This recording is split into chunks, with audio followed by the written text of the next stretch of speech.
कक्षा 2 की हिंदी की पाठ्य पुस्तक रिमझिम भाग 2 का पाठ 3 म्याऊं म्याऊं। पृष्ठ संख्या 15 से 18 तक। पृष्ठ 15 पाठ 3 म्याऊं म्याऊं। कवि धर्मपाल शास्त्री।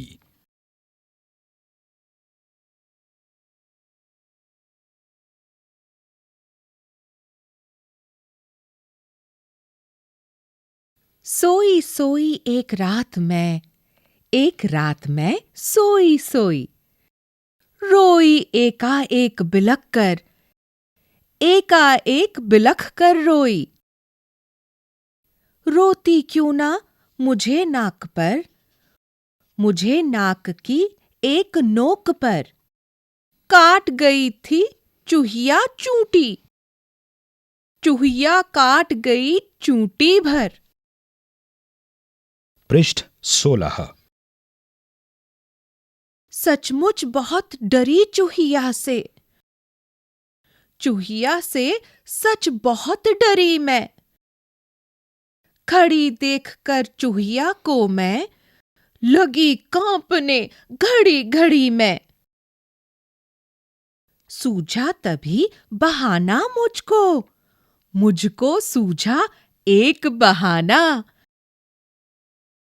जरा डराना चूहिया को भी जरा डराना। कैसे भला डराऊं उसको भला डराऊं। धीरे से मैं बोली म्याऊं म्याऊं म्याऊं म्याऊं म्याऊं। पृष्ठ 17 अभ्यास। सुहानी की बात।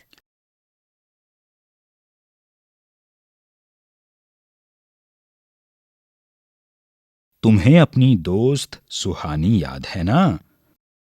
उसका एक दोस्त भी था। उस नटखट दोस्त का नाम लिखो।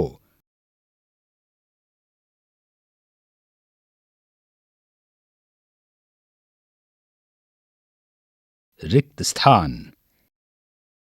इस कविता में बिल्ली की आवाज किसने निकाली है? उसका भी नाम सोचो। रिक्त स्थान। अगर सुहानी इस लड़की की दोस्त होती तो क्या करती? रिक्त स्थान। डरना मत। कविता में लड़की ने म्याऊं की आवाज निकाली थी। म्याऊं की आवाज सुनकर चूहिया पर क्या असर हुआ होगा? तुम्हें सबसे ज्यादा डर किससे लगता है? तब तुम क्या करते हो? अब बताओ, तुम्हें अगर उसे डराना हो तो कैसे डराओगे? क्या करोगे? बन गया वाक्य। इन शब्दों का वाक्यों में इस्तेमाल करो। सूझा,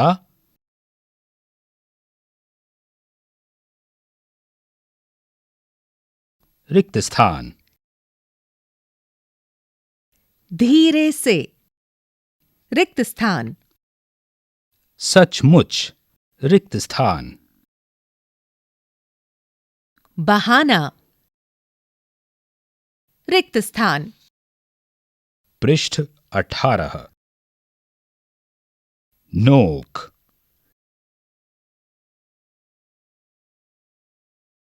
चूहिया ने नाक की नोक पर चूंटी भरी।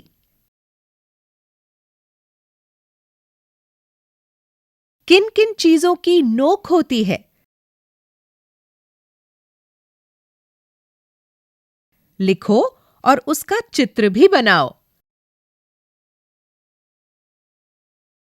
रिक्त स्थान, रिक्त स्थान, रिक्त स्थान। चूंटी। चूंटी अंगूठे और उंगलियों से भरी जाती है। अंगूठे और उंगलियों से और कौन-कौन से काम किए जा सकते हैं?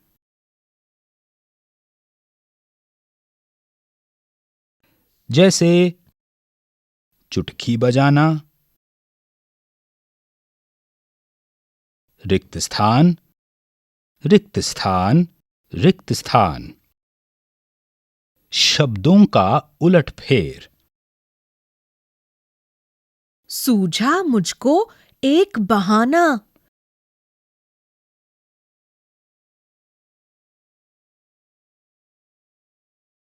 मुझको सूझा एक बहाना। कविता में कही गई इस बात को बातचीत में इस तरह कहेंगे।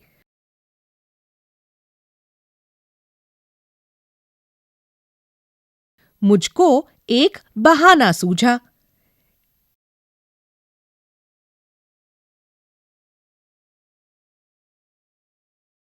यहां लिखी बातों को दो तरीकों से लिखो।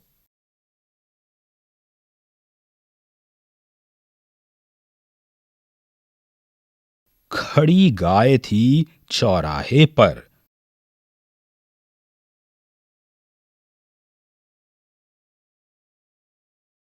रिक्त स्थान। घुस गया शेर जंगल में। रिक्त स्थान।